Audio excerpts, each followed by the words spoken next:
Victor says he needs a little more time to think through his enhancements, but in the meantime, he's got something else he wants me to take a look at. Only at the Cacho residence is one drag boat spectacle not enough. Another project. Yeah, this is actually my nephew Vinny's car. He told me, hey, Uncle, can I leave my car in your yard for about a month? I'm gonna do some work to it. So this is a year later, and it's just sitting there. Oh, Check cool. this out. I recognize that as a '54 Chevy Bel Air. Hard top. Hard top, nice. Yeah, it looks great. No cancer in the rocker panels. The floors are there. This is a clean car, man. I've known Vince for over 15 years. You know, he's always around Victor's place, and we've collaborated on a few projects in the past. He did all the body work, the engine, transmission, the wiring. Well, what's he lacking? Just tires? What does he want to do to it? He's out of town for about 3 weeks to a month.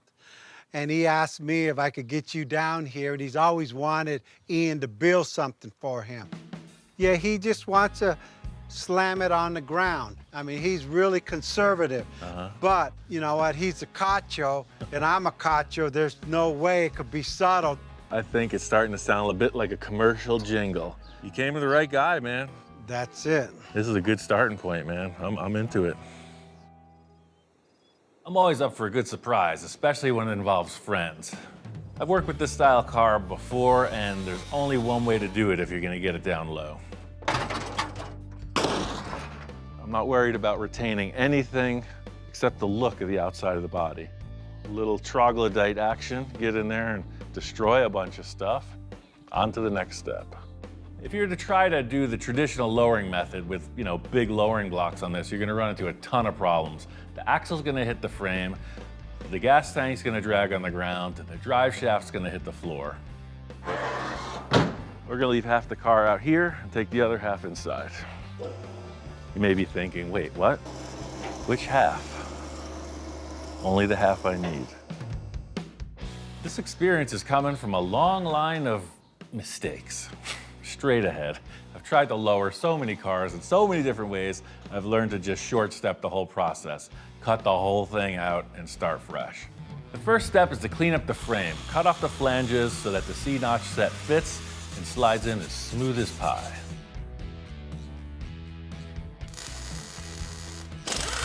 Next step is this top cap. Just have to trim that down a little bit and weld it on. And I'm just gonna put one cross brace here, and I can cut the frame out. There's nothing I love more than jumping headfirst into a project. Aha! Let's see what kind of rabbits I can pull out of this hat. Another day in paradise at Rancho Russello, cranking out the low and slow. So the next step is the four-link. In addition to those C-notches, I ordered this kit. The whole mission here is to get this car as low as possible and to make it handle better than it ever did. And then the airbags, of course, are gonna let you raise it up and set the ride height to where you want it. This four-link comes as a kit. It's designed for pretty much anything, so it's gotta be customized and fit up to this specific job. This really explains why I have these funny bends in this part of the link. See, all of these bushings are now parallel. That way, as the axle rises, there's no binding. And this is where it always starts to get complicated as you start stacking parts. So this tube will be in the way of any kind of cross member to support that, so I'm gonna have to create some kind of a little perch. At this point in my career, I've messed up a ton of stuff in the past, so now it's kind of like I overbuild most everything that could potentially fail. One reason I'm using this extra strong material is, you know, this car was never designed to lay on the ground or drag around on the street. So that's part of the thing. It's like, what could this confront that this bracket might need extra strength to hold up to? Everything about it operates as it should. The old double jack technique. Just another trick from the one-man shop. It's the perfect way to set up a four-link suspension and see how it works. The leaf spring did a twofold thing. It attached the axle to the chassis and suspended the car. These links only attach the axle to the chassis. We need some suspense. In case you're not familiar with them, that's why they're called airbags. Vince wants a car, lays on the ground, and gets up and drives. This'll do it. I think the airbag suspension really took precedence maybe in the mid-90s or so. I mean, they've been around for a long time, but they got mass-produced, and the switches, the valves, the lines, everything has really been so mass-produced and refined. Nowadays, it's pretty much bulletproof. We're making good progress on this 54, but before we get in any deeper, I just wanted to text a little with Vince, send him some photos just to make sure we're on the same page. All right, that's what I wanted to hear. He says, yeah, man, do your thing. For this next setup, I asked my buddy Alan to come by and give me a hand. Alan and I did a quick walk around the car, and I got him up to speed on the vibe of the project so we could hit the ground running. Nice. I like that. I've known Alan for a while, and we've worked on some weird projects together, so I feel like I owe it to him to let him get into his jam. He's a consummate sheet metal former and welder. Chop at will. This is where a second set of hands comes in handy, like Alan's hands. They're pretty handy. I don't know, what do you think? I dig the 2-inch. I really do. From the front, the windshield, I think the 2-inch looks great. Oh yeah, 2 inches in the front looks perfect. Then we come to the rear. Always that. I mean, that's pretty interesting. Like, we could almost just shut it, right? So if we cut it here and just cut it here and just let it slide down. Thing with Alan, no discussion needed. We both have our eyes on the end game and we're going for it. I enjoy that style of working because, believe it or not, I don't like to talk. You'd never know that by watching this interview, but... Well, let's pop that roof off and let's get in here and clearance all this stuff out. Now it's just that small matter of making it all look convincing. Aha! Gnarly! Dude, that works. Dude, look at that, wow. Man, that looks freaking awesome. The door line and the roof line just looks so good. So that big bulge off the back of the roof is definitely knocked down. But now look at the deck lid. It looks like a balloon sticking off the back. It does look like a pimple sticking out. Yeah. Who enlarged the trunk? I can get kind of used to having Alan around. His 2 hands are way more effective than all 4 paws of those inspectors. Ahoy! Hey, what's going on, man? I just picked up this set of glass front and rear. Nice. With this chop, the stock front glass is 2 inches too tall, so it's a simple cut-to-fit process. That'll be done last, after the paint, after the trim, after everything. So full-size rear, 2-inch shorter front. I was wondering how curved this was. It looks pretty flat. I was relieved to see that this back glass is flat from top to bottom. If it had a curvature in it, then you start to get that sausage effect that I talk about so many times, trying to make it flow. I foresee raising the window frame up past and patching in this much of the roof. Let's just throw a bridge from here up to here. That way you can take all this mess out and we'll recheck the glass as it's supposed to sit. Process here is modify some stuff, fit up the glass. Do a little more welding, fit it up again. The whole challenge here is to not let the sheet metal warp so that the glass is a misfit. Like a glove. Look at that. Wow. All the glass in this car, except for the rear window, will have to be cut to fit. Roof line now is completely custom, so full custom glass shop, next stop. This is a good layout for it. Now we'll just fill in all the rest of this. We got all the dimensions even around the glass. This is gonna work. You know what I always say at a time like this? It's gonna be awesome. After all this work, I'm ready to get on my big hat and head on down to the lake. See when that drag boat's ready for its maiden voyage. It's been a few days, so let's see what kind of nonsense Victor's got going on in his shop. Wow, this looks cool. I disassembled it all. I wanted to powder coat the whole frame, and that way you could really see the fabrication you put in. And some minor modification to the body. A little bit of wing action here. I gotta say, this man's a hustler. All that fiberglass work looks awesome. Rebuilt the engine, the transmission, powder coated the chassis. I mean, what's not to like about this setup? These wings are next level. Just seeing it in foam was one thing, but now it looks like he took a surfboard and cut it in half and stuck some taillights in it. I'm feeling it, man. I love this. Yeah, that's an instrument panel to a 1959 Ford Edsel. the speedometer goes sideways. Like this boat's gonna go when you get on the throttle.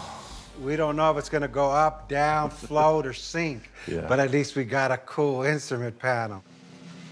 In addition to all the other progress, there's this newest element of this swooping front shape across the dashboard area of the boat. It's super unique.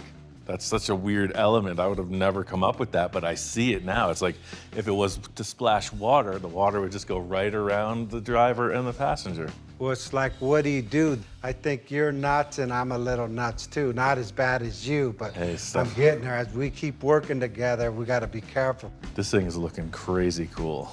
That's it. It's mine are just one, two things. That's it. Perfect. It's just what it needed. And that's why I brought you down here to number one. Give me approval on what you see. I need you to help me put the motor back in the dragster and put the dragster underneath the boat. I don't know, that doesn't sound right, Yeah. No, I came up with that concept. I'm familiar with the whole procedure, Captain. Probably not going to be as simple as I explained to Victor. You know, like everything else that's full custom, there's going to have to be some workarounds. Hey, Ian, I feel like I'm on the drag racing pit crew. Back it up. Watch your fingers. Yeah. Jack of all trades here. Victor's like the conductor at the orchestra. You know, that's who he is. He's not the guy turning wrenches and spraying stuff, but he is in charge of a large number of resources, and he conducts his orchestra pretty well. Ian, so did you have to bend that oil pan or what? No, this thing was dropped in the backyard, remember? It made its own clearance, so I just figured, hey, I'll use it. So in other words, if I change that to a chrome one, I got to adjust it somehow. You gotta throw it on the ground a few dozen times, yeah. I gotta say, I forgot to mention to Victor, hey, by the way, don't take the body off the boat. I didn't design it that way. I literally hung the boat in position and it's welded in a whole bunch of brackets. I can't believe they got it off of the chassis in one piece. Down. Come forward. Yeah. Right there. No, this side. Yeah, we gotta do the opposite. Did you have the tires off or something? If building a drag boat spectacle was easy, then everybody'd be doing it. Or would they? Well, how did you do it? Up, Right there, yeah, you got up. it. What did you do? There's a lot of shaking and bobbing and squirming and worming to get this thing back in place, isn't it, fellas? On three. 1, 2, 3. All right. But we have to lock it gotta in the latch front this. first. Pull that from underneath. Yeah, pull that. Okay, there you go. got it. Now put it down. Hold wait. it, come forward again. Come forward again. Okay. Backwards. The thing is, everybody thinks it's my fault, right? It's like, oh, what knucklehead built it this way? You can't even put it back together. Lift up and back. Okay, lift up in the back. You were not supposed to take the boat apart. Take it out. Okay, drop All it. right, drop it down. Ever. All right, pull it down. All right, you got it. Who said you couldn't do that? Just don't do it again. All right, are you guys ready? I'm ready. Hell yes. I got my captain hat on. Amongst the struggle, it's great to see Victor keeping the spirit alive. Good job. That's what it's all about. Rally the troops, keep the morale high, stay the course. I'm telling you, this is the proverbial icing on the cake. It's all happening right in front of us. Stance, awesome. The fins, I wasn't expecting. The intake, looking good. It's really under development now. Things you come up with, I don't know about you. Back at the ranch, we got one more hurdle to jump through on Vince's lowrider. Oh yeah, every time you look at this, it's like, it just looks right.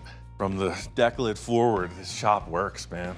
Yeah, it's looking really good. Once you lower the roof, the deck lid looks massive. Yeah, it does look like a lot of junk in the trunk. What happens is when you come all the way out to that bulge, you got all this space in here, you know, it just doesn't flow. We bring this across from, say, the top of the trunk across this way. So that's like a pretty pronounced arc. So if we were to lower this, it'll make the fenders appear bigger, which is cool. Yeah, I think it's a really big plus, especially thinking about 55, 56, and 57. That's what they did. They raised it up, so let's do it. I'm excited. The cut on this deck lid is pretty important because with a shape like this, as it comes together, you want it to overlap itself. You don't want something to happen where they mismatch and you have to put in a filler piece. So we're trying not to add any metal to this, so the cut's gotta count. So we're about 1.25 inches below sea level. What does it look like from the sides? It's better, but I want it betterer. This is the critical moment, right? This is the decision. Cut it more, cut it less. Does it match the chop? Is it right? How far do we need to go, Alan? How far? Now it's starting to flow. Really exaggerates those fenders now. I mean, what a difference. Does it really? Oh, wow. Man, I don't know. I don't know, man. What do you think? Whenever I'm looking at something, it's like, man, does it look like, oh, it would have been better if he went a little bit in a different direction, right? That's what I'm thinking about. It's like, does it look like it's, oh, he was a little nervous? Or did it look like, yeah, he went for it? So I'm that guy where I need to like push it further. And I don't want to make it to look too cartoony, but I gotta tell you, I'm that guy. I don't know, man. I think you're there. What are you thinking? Let's just see how it lays in with that stress off of it. And this is the world I live in, right? There's a devil on one and an angel on the other, right? And they're both talking. I'm like, just wanting to buckle. It's the max. We're maxed. Yeah. See, now it looks like something happened. There we go. What happened? Nobody knows. It just somehow works. That's perfect. Look, the taillights are way out. Man, look at it from back here. It looks so good. It looks so good. Pushing it further this time paid off. Flows right down to where the bumper's gonna be. That came together just about perfect. Hey, this thing, a liposuction. Yeah, exactly. And that's really what this whole deal is about. Just, you know, making something you're proud of and looking forward to the next challenge. Yeah, now when you're looking at it, it's like it just swoops right down. I'm definitely glad you decided to go lower on the deck lid. Looking at it now, that's definitely the way to go. Hell to the yes. Al and I got the body all finished up. It looks pretty darn smooth, you know, almost like nothing happened. There's gonna be a minimal amount of body filler on this. The way the chop came out, it looks really tight. The deck lid is a perfect accompaniment to that. The last thing is a new front suspension, and I have just the thing. We're going in, we're going all the way, so I got this cool air ride set up from Scotty Chops. It's a Fat Man Fabrication kit with airbags, disc brakes, drop spindles, and rack and pinion steering. All the good stuff. Whenever I install one of these kits, I fit everything up, make sure it's good on the table before I even check it out on the car. It's kind of Mustang 2, but it's not. It's completely one-off. The cool thing about the 54 Chevy, this whole front crossmember unbolts. So I know that looked real easy, but it actually took me half a day yesterday. I had to torch off a lot of the hardware, but pretty much this thing does just unbolt. The old front end is like that old grizzled, dusty gunfighter from the old West. The new front end is like the 21st century RoboCop, coming in to regulate and lay waste to all traditional lowriders on the boulevard. Measure, measure, measure. Although this is a custom kit, things are pretty different when you want to go really low. So this kit comes with all the eventualities, right? Is it going to be this ride height or that ride height? And this thing's thing is pretty low, so we're going to use all the accessories. I had to notch out for the rack and pinion steering. I did a little of this, a little of that. So that's pretty much the front end assembly. You can see definitely an improvement from what you had. All brand new components and air ride. Yeah, this thing came together just about perfect. Victor says he's got something brewing with that boat, so I got some assembly to finish on this. I want to get down there and see what he's got going on. What's hidden behind door number 1? Well, at Victor's house, you know and I know, you never really know. Holy wingdings. Now you know how I felt when you brought it to me. Oh, yes. This is perfect, man. Victor never ceases to amaze nor disappoint. The bodywork is on point. It looks like it's one fabricated piece. It's awesome. This is something I was a little bit hesitant about, but like you say, it's always got to have that kind of voluptuous curve in some place, right? The fins really help with this exhaust. You know, this thing was so low in the back, it was all this stuff jumping out of the rear of it. The fins make it all come together. That softens it up. I really like the way Victor handled the back end of this boat. It was a big cut open gaping hole, and he took the piece that I cut out, modified that, and made the same detail, but now there's plenty of room for the engine and radiator. If you didn't see this boat before, you would think that you found some kind of exotic speedboat from the 60s or 50s. It's definitely out there. I mean, Yeah. you were out to lunch on this one. I'm gonna get my cape. I'm gonna get some special high-heeled sneakers and sunglasses. It's gonna be nice. My only goal is I don't want it to be the Bat boat. You know, right off the bat, oh, Batmobile wings. It ain't the Batmobile. It's an Ian spectacle. Now we gotta paint this thing in, but we have to paint it to complement the boat without it looking like, you know, I need a cape to drive it. That's one thing I think I excel at in regards to Victor's response to what people will think of his projects. I'm just like, yeah, whatever, take it for what it is. And he's like, no, it's not that. Before Bob gets here, Victor and I are gonna hash out a few paint ideas. Man, like, where's he going with this? Is he gonna like make it all crazy lowrider? Is it gonna be like the flow of the ocean? Or like, what's he even thinking? It seems pretty fresh. I like his ideas. Well, it complements the actual embossing in the side of it too. And Same that's vibe, true, I right? didn't even think of that. I got 4 colors, but we're only gonna use 3. I see the whole side orange and the wings orange.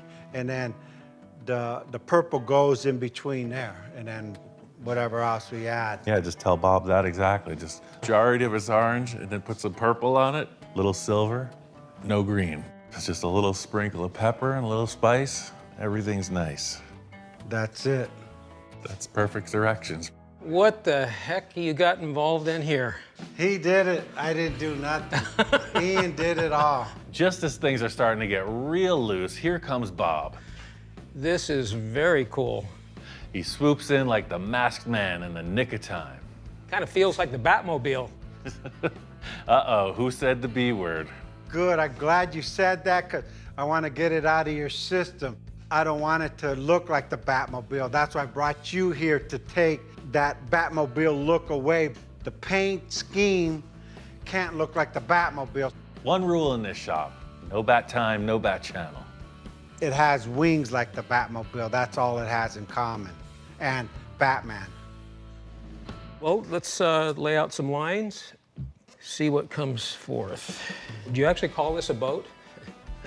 We don't know what to call it. We're hoping you would help us out with that.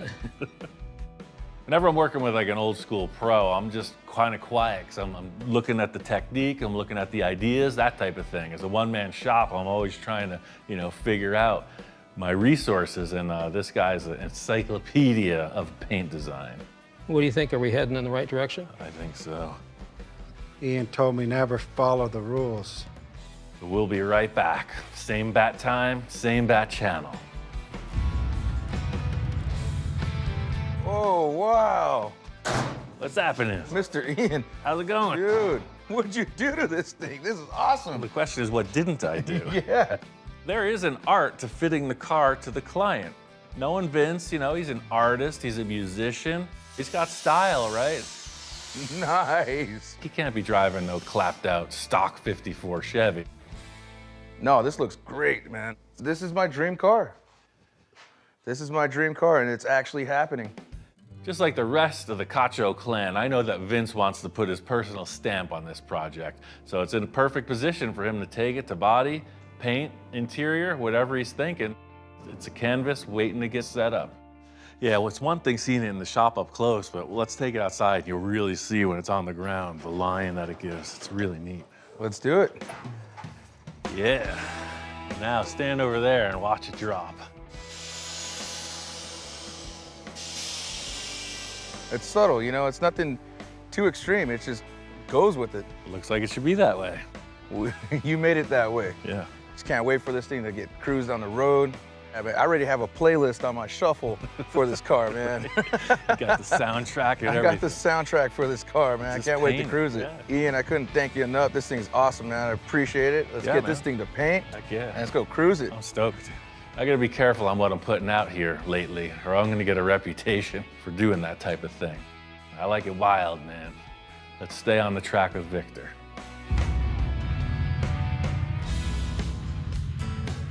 As the song goes, I've been through the desert on a boat with no name, and this fits the bill perfectly. You brought me crazy, I give you crazy back, man. What the heck have you done? This is out of control. I love it. I had to bring you out in the desert where the aliens hang out because this just ain't right. Something's going on here. Our minds are drifting. Walking up on this thing, it's a complete freak show. It's everything I could have imagined and more. Victor took it over the top. I mean, my concept was something, and he just went super double, triple extra on it. I don't know what to say. It's kind of next level. Subtle crazy. Crazy. It's crazy. It kind of sounds like it looks.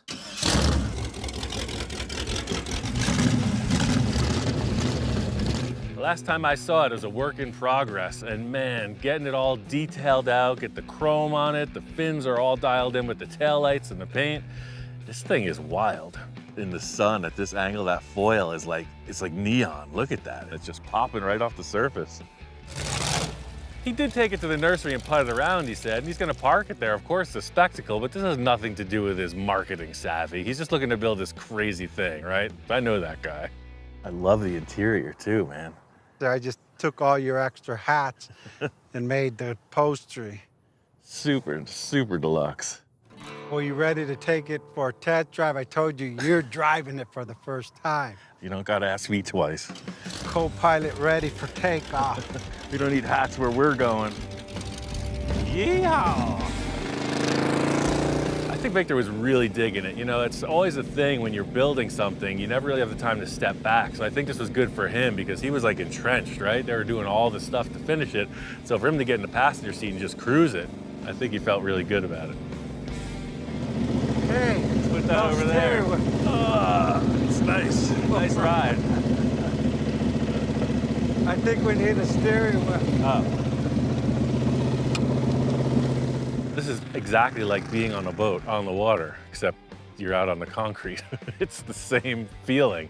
Open air, you're just cruising along. Power's there. You know, the drive line through the V-drive, it handles it well.